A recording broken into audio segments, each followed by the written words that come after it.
And hello, everyone, and welcome to Rich Sports Talk. Thank you so much for joining us on the program today. Love having you as always. More NFL news today. Stephon Diggs is getting another huge bag of money from the Buffalo Bills. So basically, wide receivers, it's like DuckTales. They're just walking around with giant bags of money right now from the contracts they are getting. So Stephon Diggs is staying in Buffalo. And so much has been going on in the NFL. And one of the big things that happened yesterday, I think could seriously impact the New York Jets on draft day. And I'll get right into it. And I mentioned it briefly on the live stream yesterday that about the Saints and the Eagles trade, where the Saints basically decided to trade swap picks. So the Saints ended up getting the 16th and 19th picks in this draft. And I said yesterday that the reason I saw this happening was because I thought that they would want to trade up for a quarterback. Now, conventional wisdom says Malik Willis. However, I also think Kenny Pickett, he's a more accurate passer, kind of fits what they had in Drew Brees, a similar style of quarterback potentially as well. So I always say actions speak louder than words. And really, if you're getting 2 first-round picks in this draft, it tells me, and I understand some people with the argument that, well, the Saints are looking to rebuild. They're in cap hell. They need as many good players as possible. I can get that argument. But for me, the way I interpret it is they want to go and get a quarterback this year. And don't forget, you look right now at their division, it kind of makes sense to get the ball rolling a bit. And I've been saying this kind of about the Panthers and kind of about the Falcons, where you look at 3 teams in the NFC South, it's basically praying that Tom Brady, this is his last year, and then you get to start over and potentially have the best quarterback. Because right now, Atlanta's probably looking at a quarterback potentially with Mariota at 8. You had the Panthers at 6. So the Saints would have to jump those teams. And I heard some rumors about the Giants, and of course, watching NFL Live this morning on the NFL Network. They did bring up an interesting trade, and I wanted to go into it a little bit more. And I thought about it yesterday, but they kind of confirmed my thoughts, which is if the Jets are on the clock at 4 and New Orleans calls and offers the 16th and the 19th pick in the draft, should the Jets trade number 1, their first round pick at 4, straight down? And again, guys, if you're new to the channel, make sure to comment in the chats just for George to know why would we trade down 10 to 18. Like, I'll get to that in a second. And Snoopy, hello, Rich. Hey, Snoopy, how's it going today? But we've been talking for a while about the 10th pick. And that's kind of been the popular choice because in retrospect, we kind of have established this marketing for what Justin Fields went to roughly last year with the Giants and the Bears, which is the Jets would likely trade out of 10, and the market, I believe, is pretty set. It's trading down for like a 20th pick or into the 20s, gaining a 3rd or 4th round pick in this draft, but the main thing is getting a first rounder next year. So I looked at the data today and really broke it down. We haven't talked about the 4th pick because I've said part of the problem with the 4th pick is the Jets haven't been helped in a sense by the Giants. If the Giants really left the door open that they could be in the market for a quarterback, that would help the Jets get more value for that pick. Unfortunately, the Giants haven't done any favors. They basically decided they're going to run it back with Daniel Jones. And you also have the Texans at 3, who pretty much have made it. Now, I have no idea where the Texans are going to go, but they really haven't gone out of their way to show that they're looking to potentially move on and get a different quarterback. But I thought about this today, where you have Joe Douglas sitting there who loves draft picks, wants to maybe trade back, and you look at the value. The Jimmy Johnson system, which was established, which gives points to draft picks, does make sense for a swap from 16 to 19. And maybe this is a reason why the Saints got these 2 picks, because they looked at the trade value, and to move up to 4 or 5 would cost these 2 first-round picks.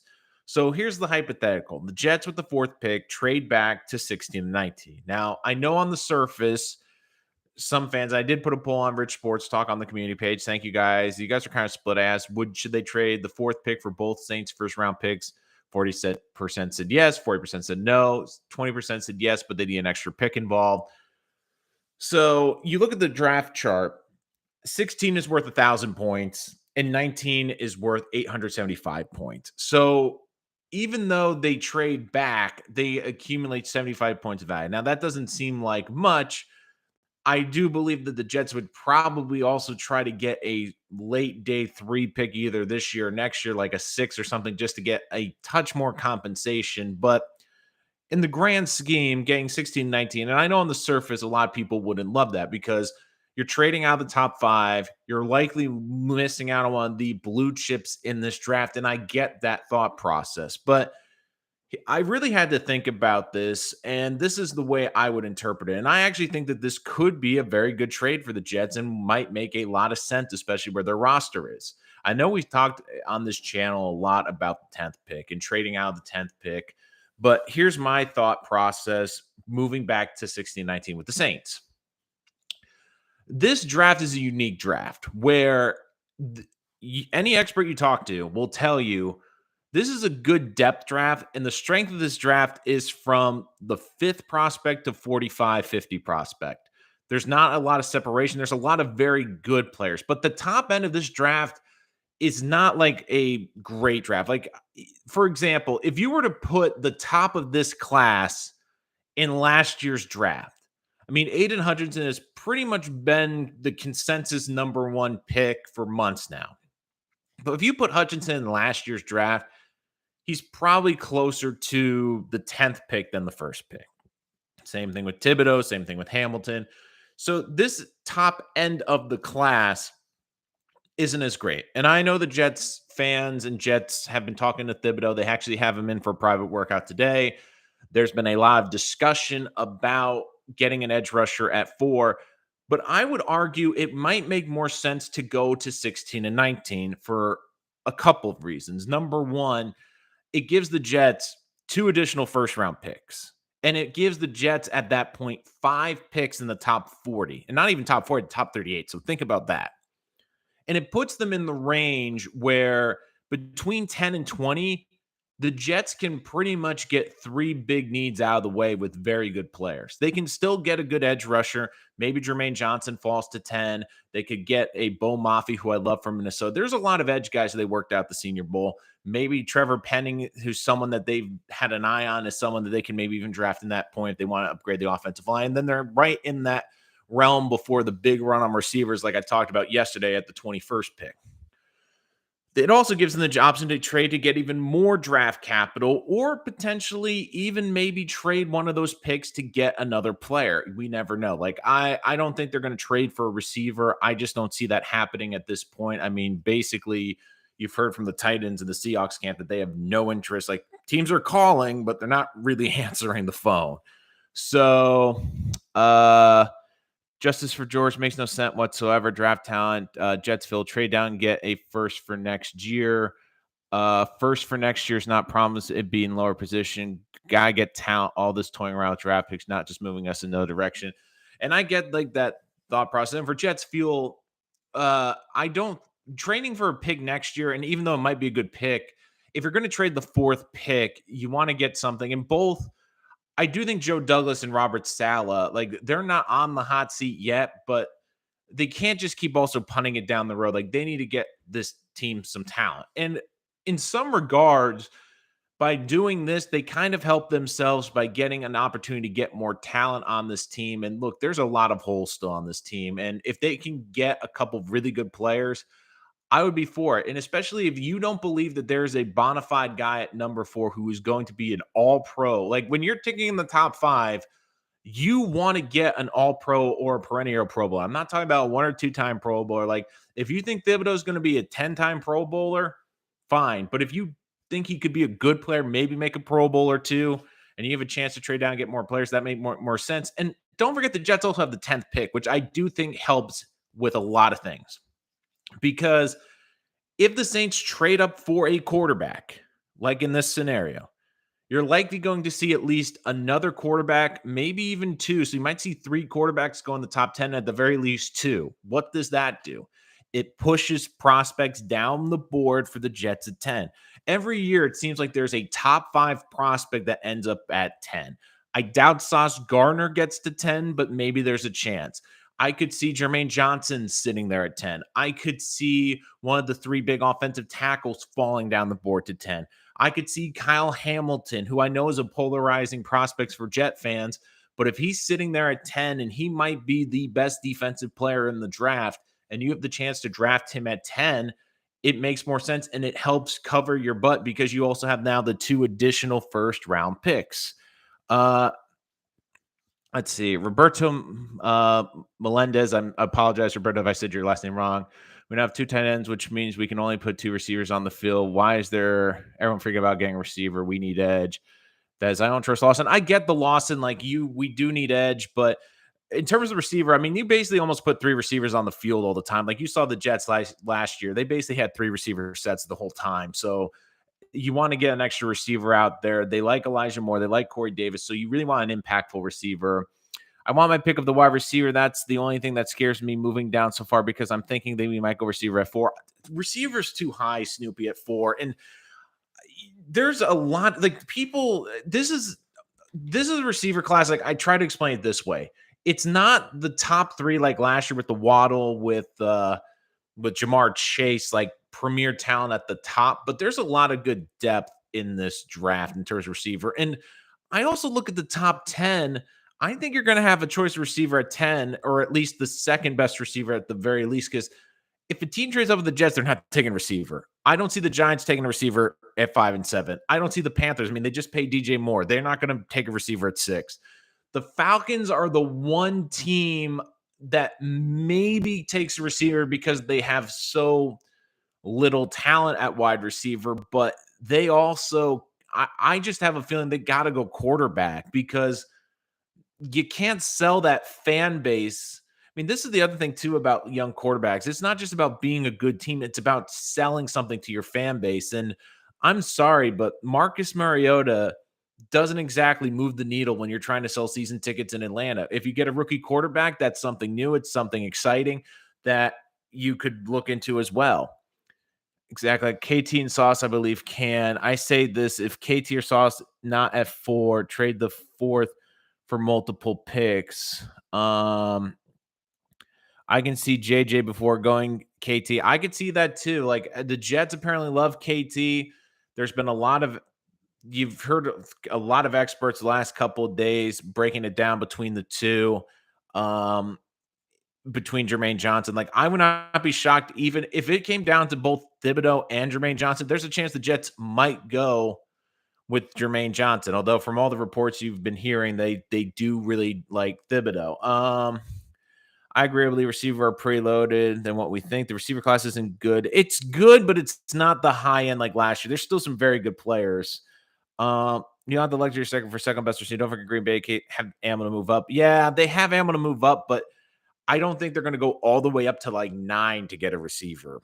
And I still think like the Jets at 10, like let's say the top receivers off the board, you're still going to have a choice between one of the top 4, which is Jameson Williams, Treylon Burks, Drake London, and Garrett Wilson, even Chris Olave. I mean, the Jets have been working out Chris Olave a lot. Like, so, I mean, there's 5 different receivers. Like the Jets, especially if the Jets, like if they, this is the way I also look at it too with the evaluation. If the Jets have one receiver that's head and shoulders above everyone else in this draft, that air is like a clear cap, like a Grand Canyon gap, then yeah, take him at 4.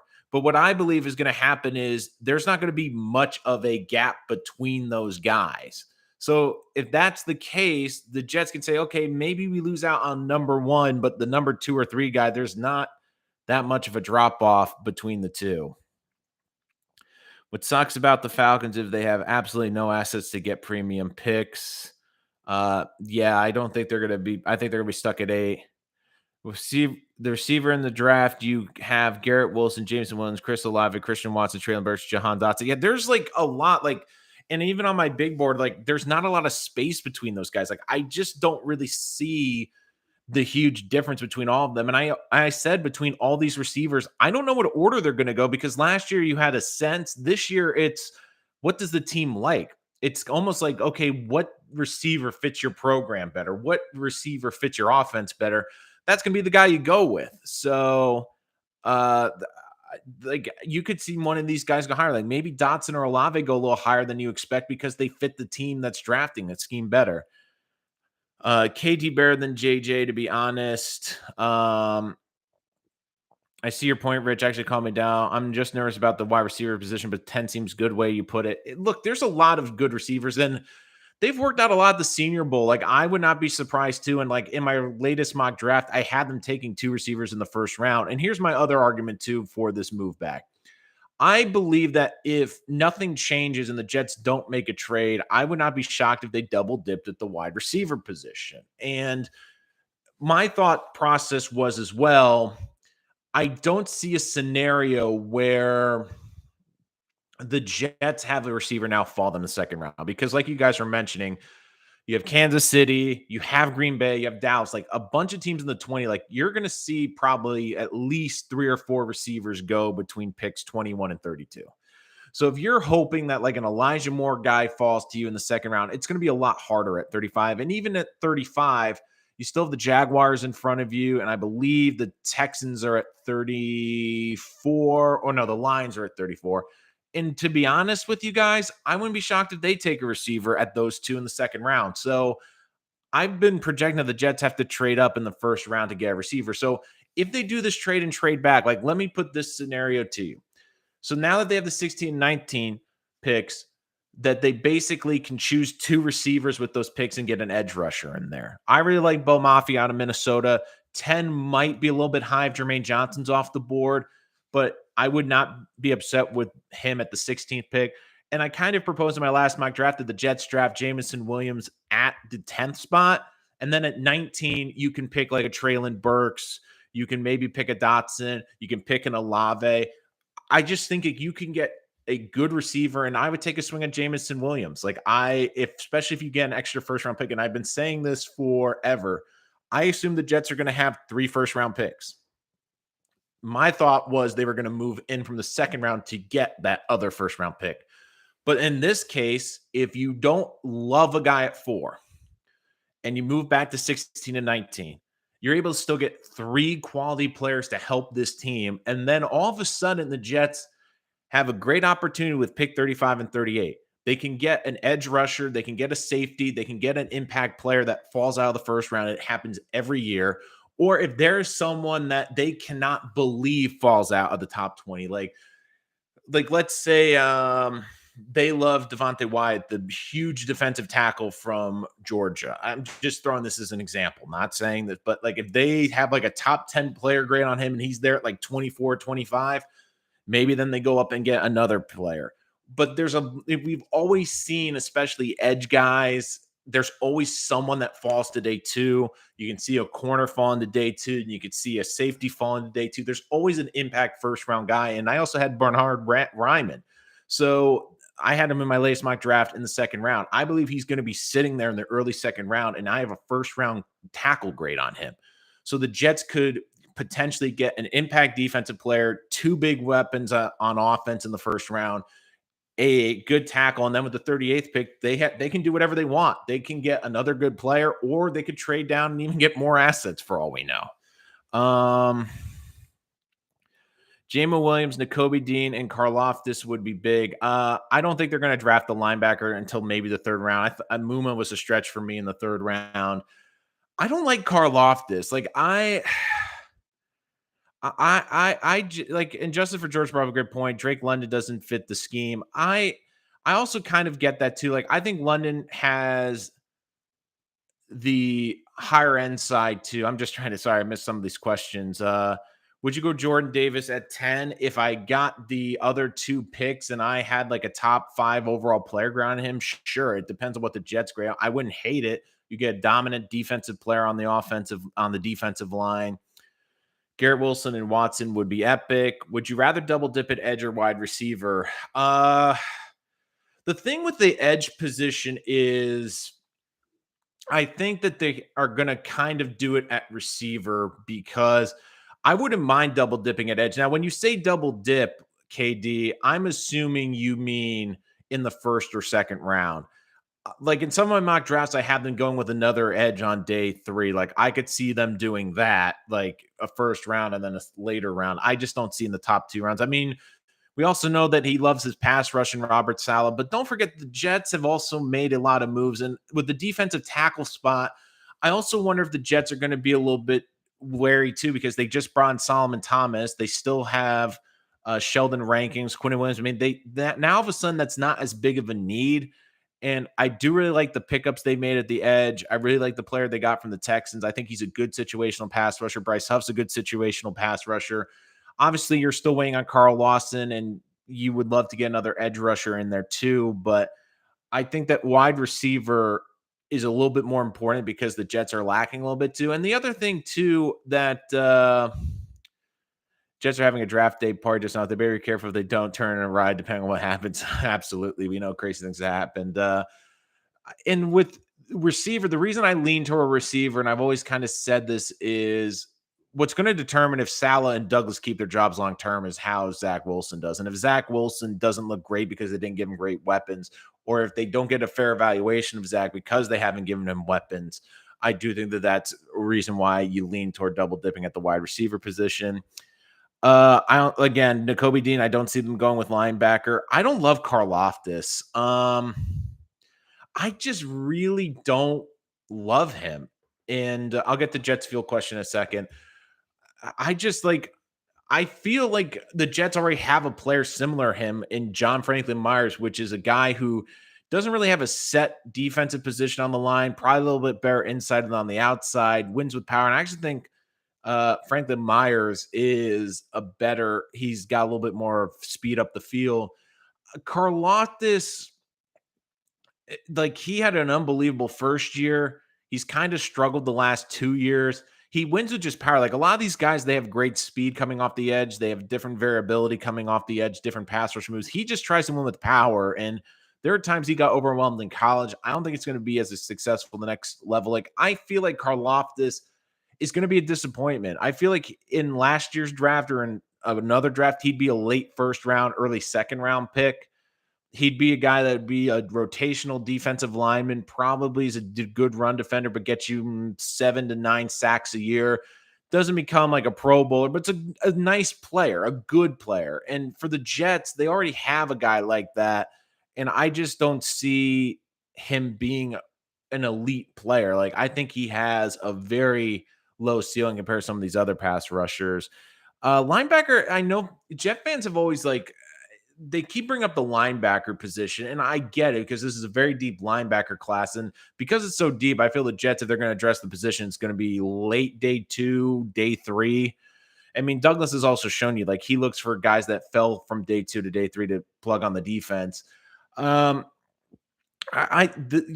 heard it from the Jets brass, like they really love Quincy Williams. They like CJ Mosley a lot. And don't forget, they've already invested 2 draft picks last year in Sherwood and also in Nazrul Dean to be linebackers. And both those guys unfortunately got hurt, but they were showing some promise. So the Jets have already invested picks in those positions. So I just have a hard time thinking they're going to use a premium pick on a linebacker. Now, if a mid-first round backer falls in the second round, maybe, but I just don't see that. Karloff and Ramondre Bradley, Anai, or Spencer, am I wrong? I don't think to me, he reminds me of a John Franklin Myers, but without as much burst getting up the field. I think John Franklin Myers has a better first step and is a bit more agile. I mean, because again, he's 275 pounds. He's a bit undersized inside, but he can be a little bit of mismatch. And he just, to me, he doesn't have a great first step. Like there are games, like I've watched the tape with him and he had 4 sacks last year. And I know stats aren't everything, but there were games like he would be unbelievable. And then there'd be games like he would disappear. And a lot of it was he won on power. Like if he was going against a guy where he could overpower him, he'd have a great day. But if he got to someone that he couldn't overpower or bully, it was going to be a long day the opposite way. So I just have a feeling that he's going to be a good player, but just not a great player. Jordan Davis brings size. I think he will be a problem on the field. He seems like a D tackle, have everyone on the line. Like again, if they have a high grade on him, I could see them doing it. Jordan Davis talk. We could trade for a Cooks and still draft receiver 10. I think that's not off the table. I did see a ridiculous trade on the NFL Network today, like on the same show where they were saying, oh, the Texans will trade for the 4th pick, the 13th pick in the draft, and Brandon Cooks. And I was like, well, if they threw in a 3rd rounder, maybe Douglas would consider it. But I've been saying I've been on the Brandon Cooks bandwagon. I would trade even like the third round pick for Cooks just because I think he's a very good receiver. He's not elite number one, but like for example, I said like I think it would work well if you drafted what you believe the most explosive player in Jamison Williams. Even if he's not ready for week one, you still roll out with a wide receiving core of Brandon Cooks, Elijah Moore, and Corey Davis. And I think that that's a better core than you had last year. And say what you want about Brandon Cooks. He's been productive everywhere. And one of the biggest critiques about him was, well, he's gone to places with good quarterbacks. He had a rookie quarterback on a god awful team last year, and he still had over 1,000 yards and 6 touchdowns. So still 28. I think he's going to want money. I don't think he's not going to get the contract obviously these guys are getting, but I wouldn't mind having Brandon Cooks and then drafting one receiver because I also look at it this way. If you don't get a Brandon Cooks, then I really believe the Jets are going to have to take two receivers because I know Denzel Mims, there's been videos today of him working out um, but you can't rely on Denzel Mims. You right now are going into camp as of now with Braxton Berrios as your number 3, which isn't bad, but ideally you'd like him to be your 4th or 5th receiver. And look, Corey Davis and Elijah Moore, like both those guys had injuries last year and couldn't go the full season. So like I said last year, like if you criticize the Jets for taking two receivers, never forget last year the big three, which was supposed to be their starting three, was Corey Davis, Elijah Moore, and Jamison Crowder. I believe they played one game where all three of them were on the field and healthy. So that's why. Jordan Davis was assist on the tackle. Yeah, Jordan Davis reminds me of Vince Wilfork. Karlaftis seems like Justice for George actually brings up a really great example. Karlaftis seems like Henry Anderson type of pass rusher, just a bull rusher on small. Yeah, like Justice for George. Thank you for that. I actually believe that that is probably the best example. Like Henry Anderson was a very good player. Like he was a solid player. He was a decent pass rusher. He'd get you like 6 or 8 sacks. He was an above average run defender. Like he was a starting caliber defensive end who you didn't have to worry about, but you always were wishing you got a little bit more production and probably ideally a better 3-4 end where you're looking for a guy that really just is more of a run defender and can really hold at the point of attack. So really good job. Like I was thinking of a good example, and I think Henry Anderson's spot on. And that's my thing. Like if you were to get Karlaftis in the second round, I think he'd be a great player and a good fit. But if you're taking him with like a top 20 pick, I mean, you're hoping in the top 20 you're getting a Pro Bowl caliber player. And I think you're not getting that with Karlaftis. I think you're getting a very good pro and a very good piece and a good addition to a team, but not a huge impactful player. Cooks equals the same production as Crowder.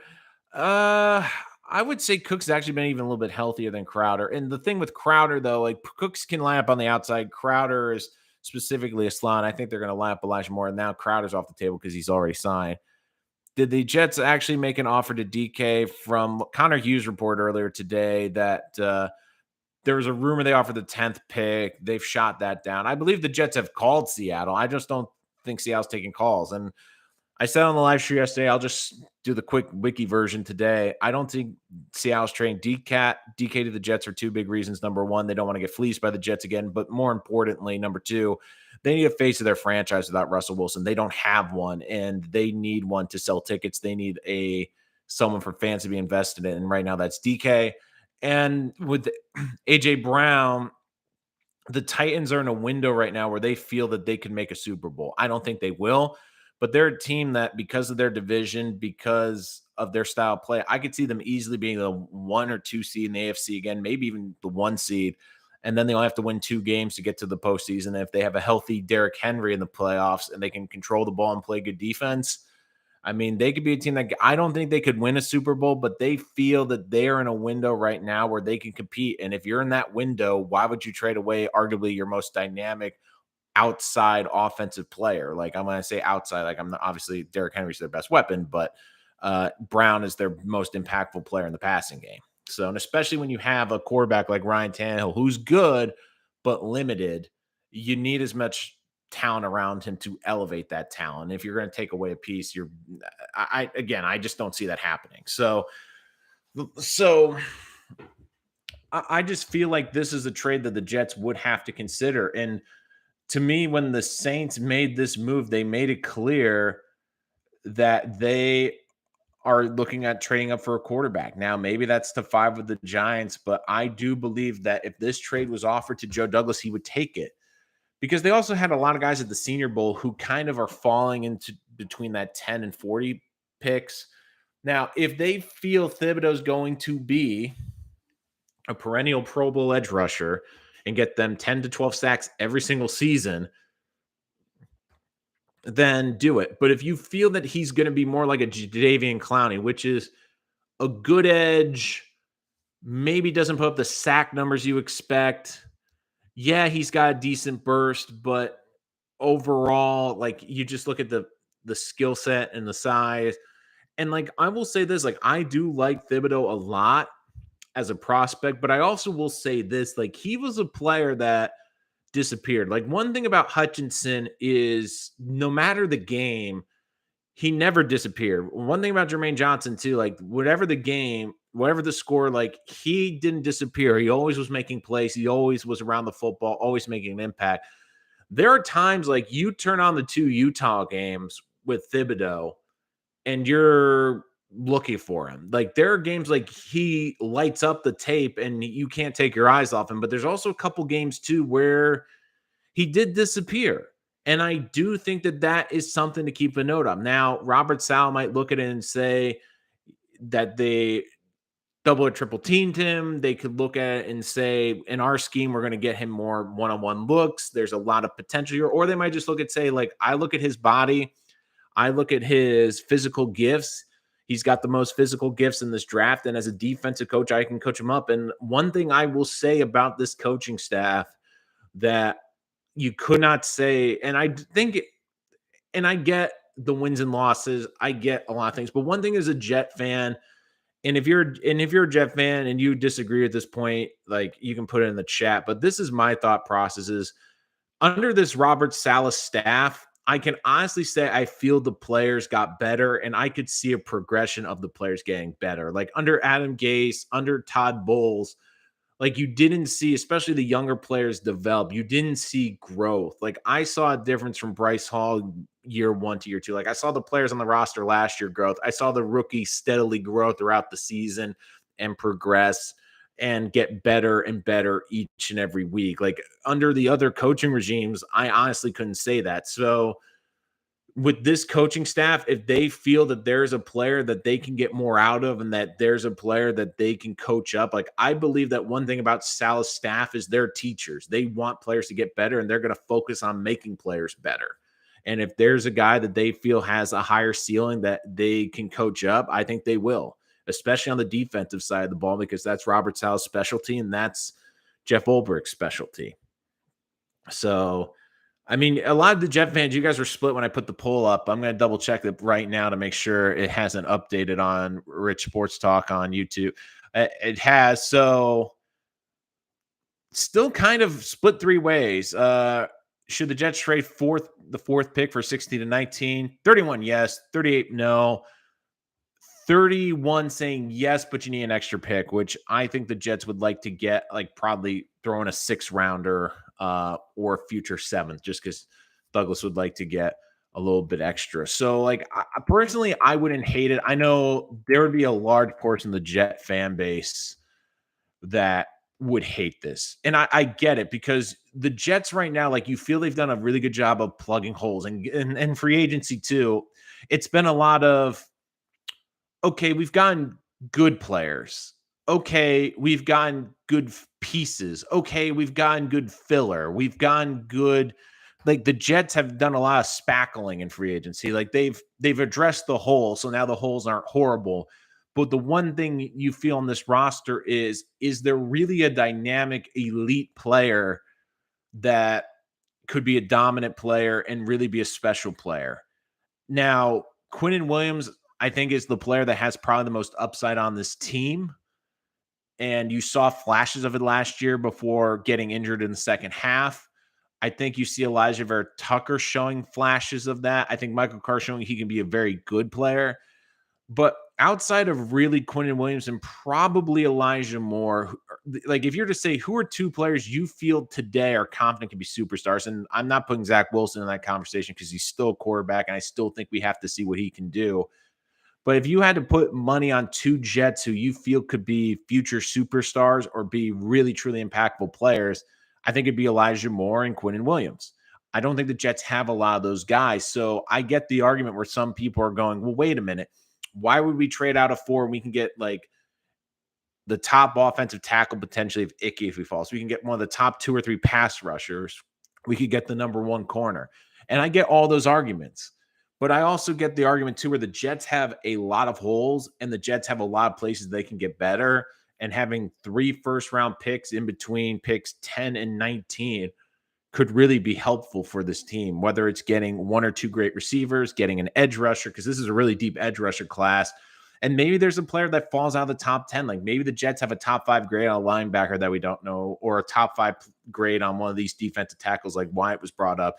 Maybe there's a player like that falls to them. And like Kyle Hamilton at 10. Like I'm not a huge Kyle Hamilton fan, but if the Jets have him as one of the top 2 or 3 players in the entire draft and he's sitting there at number 10, which right now looks like a very distinct possibility, it might be hard for the Jets to turn it down. And then, like, here's a possible scenario. The Jets, between picks 10 and 19, end up with Kyle Hamilton, Jamison Williams are one of the great receivers, and Bo Mafi, an edge rusher. So the Jets not only get a good back-end player, they get a good edge rusher, and they get a playmaking receiver on night 1 of the draft, and they still have 2 picks early on night 2 that they can make an impact with. Like they can get someone that fell out of the first round, maybe another edge rusher to double dip, maybe a wide receiver to double dip.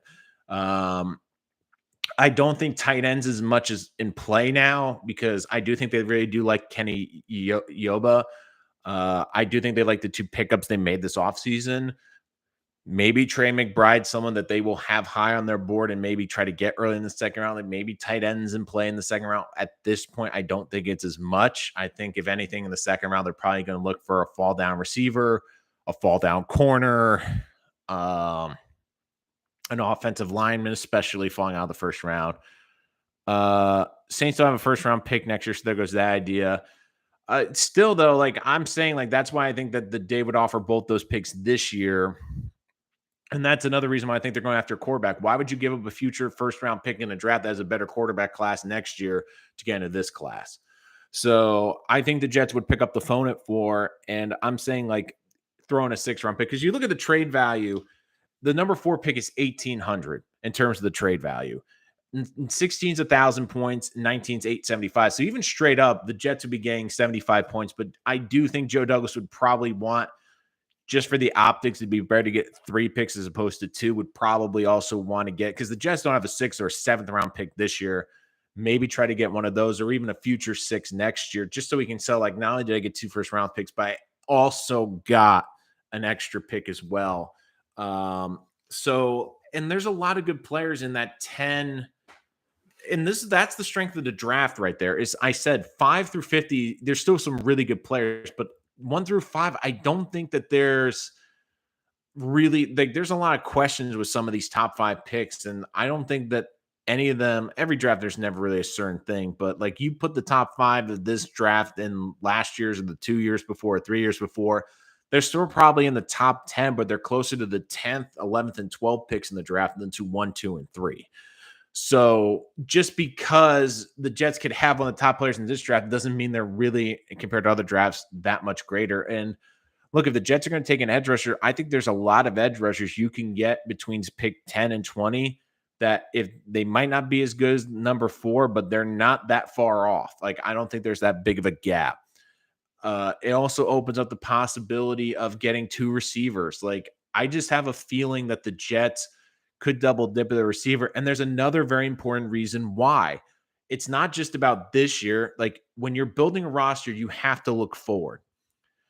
Corey Davis has got a 3-year contract, but it was basically 2 guaranteed. So the Jets can move on from Corey Davis after this year.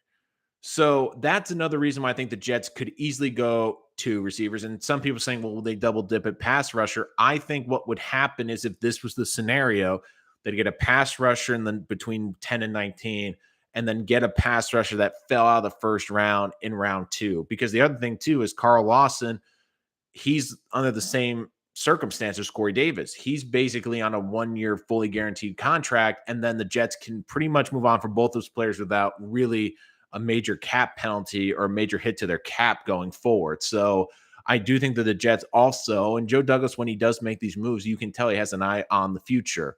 So say we hit on this draft, what do you think is a realistic record next year?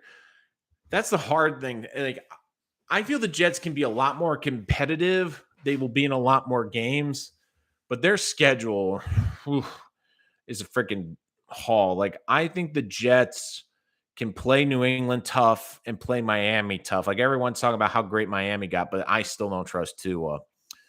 So, and I'll say this about the Jets: they played Buffalo pretty tight last year too. The problem is, like, I was just looking at their schedule. You look at all the quarterbacks they have to play in the AFC North. They also have the NFC North this year. I feel like people are going to hate me when I say this, but if the Jets are in the hunt late November, early December, and they finish with like a record of 7-10, like, I know people are going to be like, "Oh, that sucks," but they just have a lot of great teams they're playing this year. And the other thing too is I think the record is important, Jets fuel, but more importantly is how do they finish? Like I said, there's different records and different ways you finish. Like this is the scenario I keep putting out to Jet fans is you'd rather be 7-10, but you come out of next season going, damn, Zach Wilson looks like he can go toe to toe with any quarterback in the AFC. We have a shot. We have a 2 year window with this kid on his rookie deal, and we're just a couple pieces away on the defense. Then if the Jets, like, let's say they hit a home run on the defense is a top 10 defense this year. So let's just, I know that's a stretch, but hypothetically, let's say the Jets are 8-9 or even 9-8, but miss the playoffs. Their defense is unbelievable. But we get to the end of the season, it's like, well, Zach was good. I don't know if we have enough pieces around develop. Like if you're the situation where they were 2 with Miami last year, we're like, we're still not sure if he's the guy. I mean, he's fine, but we thought he'd be a little bit better along. Like that to me is more important. Is not necessarily the record next year. The record, like I know record is important. I trust me. I know like we've missed the playoffs for 11 years. It sucks. I completely get it. But you also have to look at where they are sitting and you also have to look at where they finish because if Zach Wilson's projecting upward and looking great at the end of the season, it's going to change a lot of things for this program. If he isn't looking like that, even if the Jets have a better record, like even if the Jets, like let's say the Jets somehow snuck into the playoffs with 9-8, but Zach Wilson still doesn't look like the guy. I still feel like the Jet fans would rather miss the playoffs, but have their quarterback figured out and feel like Zach Wilson is confident that he's the guy, as opposed to, well, we made the playoffs, but I'm not sure about Zach. So I don't know, guys. You can let me know in the comments what you think about that. Like I know, like everyone asked me record, and I know it's important. I know it's frustrating that you want to win a lot of games. Um, it's more about the growth than anything. What do you think of trading our fourth pick and the third for the Saints? Are you thinking 19, 15, 16? I think he's 69. I would not touch Michael Thomas. I wouldn't touch him, and I don't think the Jets would. Like I get why Michael Thomas's name, but you look at all the stories that are coming out about him not getting along with coaches in practice, not being able to work, and even this year, like you thought it was a whole weird situation where, okay, we knew he was going to miss the first couple of games with the injury, and then he never really ended up playing for the Saints this year. It's a huge contract. There's way too many questions. And one of the things I will say is culture is such an important thing. And I feel like the Jets finally, after years, have a good culture. Like I'm not saying it was god off under Todd Bowles. I think it was pretty loose under Todd Bowles. And then you look at Adam Gase, where that just completely divided and blew up the locker room, where you had guys that like Gase, guys that absolutely despise Gase. Like, I think the Jets finally have their healthiest locker room culture probably since they were in AFC championship games. And I just feel like Michael Thomas could be cataclysmic in that locker room. Like, if you were going to take a shot on like an OBJ, now I don't think OBJ would come to the Jets. I mean, maybe he loves New York, but I feel OBJ, who knows? OBJ won a Super Bowl, so maybe like if they get OBJ on a cheap deal and they feel he can be back by week 6 or 7, I'd rather take that opportunity. And I think there's other like I'd rather trade for Brandon Cooks than Michael Thomas right now. I don't think it's going to cost you as much, and you've gotten more production out of Brandon Cooks the last 2 years than Michael Thomas the last 2 years. I mean, I know Michael Thomas because we all play fantasy, because we all play Madden, because we know how good of a receiver he was. But we also have to remember he also had Drew Brees, who was a Hall of Fame quarterback. I mean, we all talk about how great of this all pro he was. Yeah, like we have to remember that was 2019 was his last great season.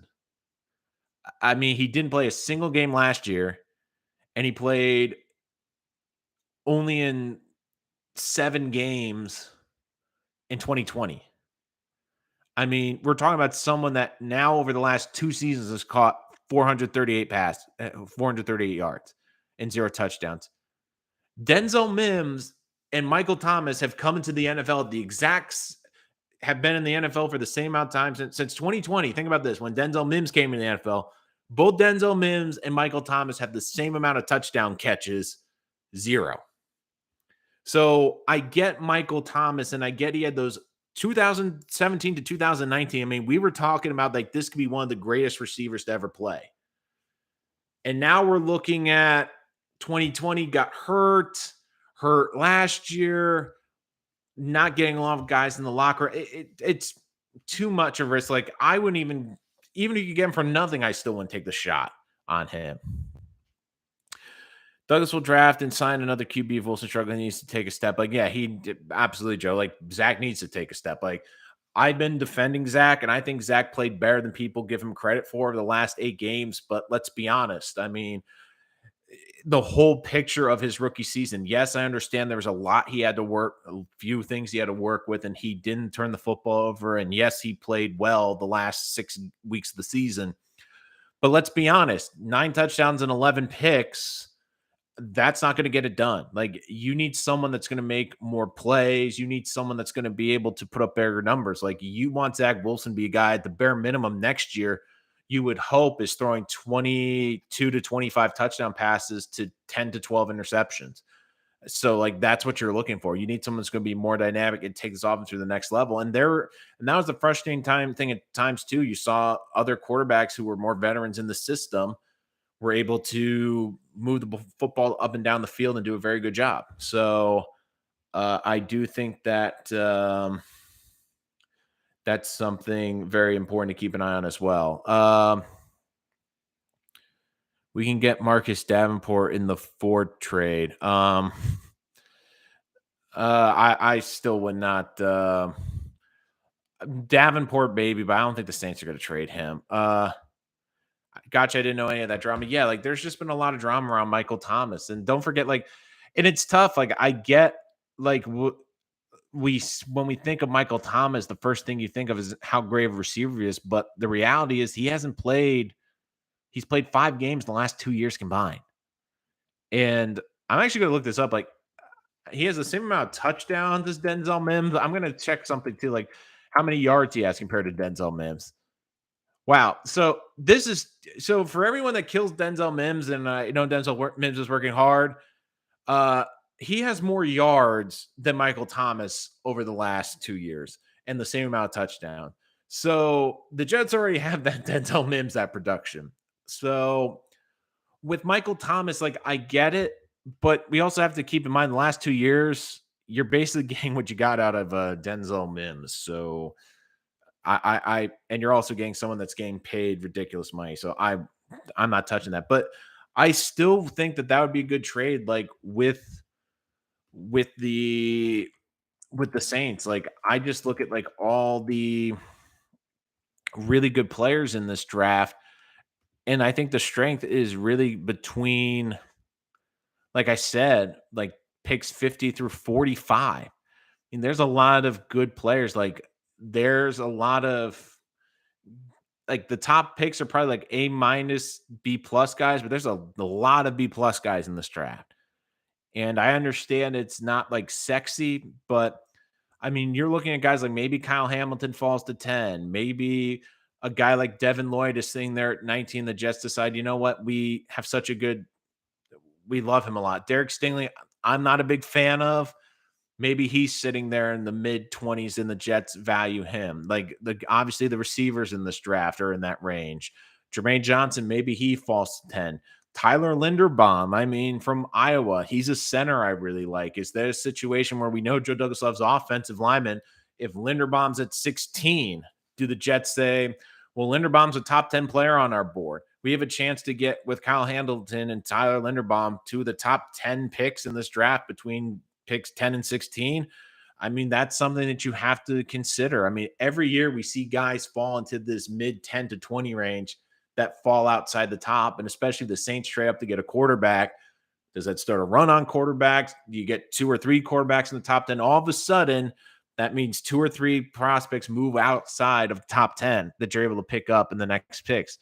Do they like Trevor Penning in between 10 and 20? Do they like a guy like, again, Jamison Williams, like Chris Olave? I mean, another player, Zion Johnson, the guard, and I know they've upgraded the guard position, but he could maybe play center as well. Maybe they feel he's a better option at center this year than Connor McGovern. And if they cut Connor McGovern, they save $9 to $10 million, and maybe they look in and go, well, you know, Stephon Gilmore is still on the market. We can go and get him for like 12 or $13 million this season. So I just have a feeling that there's a lot of guys. And then you look at the top of the second round with those 35 and 38th picks. Does Ebiketie from Penn State fall there? Does Jalen Pitre, someone they coached at the Senior Bowl, the safety from Baylor, a really dynamic player? He could be in conversation. Kingsley Anajabar from South Carolina, another guy they had, I know, broken record at the Senior Bowl. I mean, there was a lot of guys in the Senior Bowl that fall in that range. Darian Kennard, the guard from Kentucky, at the top of the second round. Travis Jones, I don't think it's much. Maybe Chad Muma, who's a guy I've really been high on and I've been banging the table for, which seems like forever. So I just feel like the Jets, by trading out of 4, almost feels like you have more options for the Jets if they traded out of 4 than at 4. Because at 4, like, if there's a scenario where Icky isn't there at 4, or like there's even a scenario too where, let's say Thibodeau goes second to Detroit and the Texans take an offensive tackle, which it seems like they're leaning, and they take Icky at 3. Do the Jets love Travon Walker at 4? I mean, I don't think the Jets love Sauce enough to take him at 4. I mean, do they take Evan Neal by default at 4? But you're kind of at that point, it's like, yeah, Neal we got, but we got 2 tackles. We're trying to figure out if they can play. Like, trading out feels a lot safer and a lot easier to get a couple of very good guys. And especially because, like, the Giants, the Giants with at least one, with the Jets sitting at 10, a couple things. Giants are taking at least one offensive lineman. I think they should take 2, but they're going to take at least one.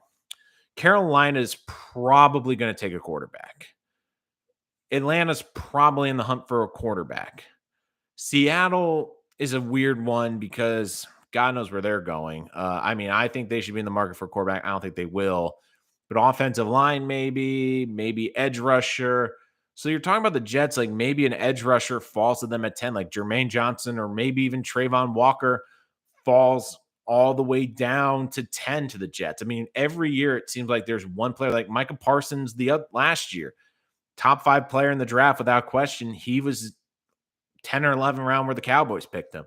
There's always a top 5 guy that always, no matter what, because of the quarterback run or a needed offensive line, there always is a player that falls outside of the top 10 or to 10. And you're like, how did he end up here? Like, how did Kyle Hamilton up there? How did Kyle Hamilton, Walker, or one of the or cross even end up at 10, but it could easily happen. Uh okay, guys, any other comments that just checking Twitter, make sure I didn't miss anything.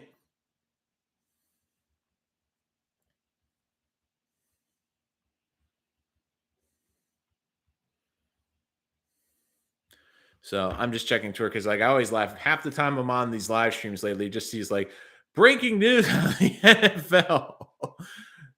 So, and I mean, like, look, like, here's another thing too. Like, we look at like PFF Jets, most coverage snaps played without allowing a TD at the linebacker position. Quincy Williams is fourth, is 427. Like, I think the Jets really love Quincy Williams. And the other thing too is like you have to look at how Joe Douglas values players. Like, I believe Joe Douglas looks at linebacker as a position where he can find someone on day three, or at the very least, he feels like it's a position where I can find talent. It's more about finding the scheme fit. I mean, he found Quincy Williams was cut because he didn't fit a scheme, and now he fits really well with the Jets. I mean, there's going to be guys in training camp. Like, there's going to be 80 guys on a roster. And then when they have to cut it down to the 53, there's going to be at least a couple linebackers that get cut. And you're like, oh, well, maybe they fit our scheme better. So like everyone that's saying get a linebacker. I'm like, the Jets have proven that they can find linebackers and that they look for linebackers on day 3 of the draft. But again, guys, if you haven't checked the mock draft, the second full 7-rounder is out. I'm going to start working on version 3 very shortly. So if you want to check that out, that's on the channel. If you have any other comments, please make sure to subscribe. Again, thank you so much for joining us here. Looking forward to seeing you next time here on Rich Sports Talk. Thank you so much for joining us here today.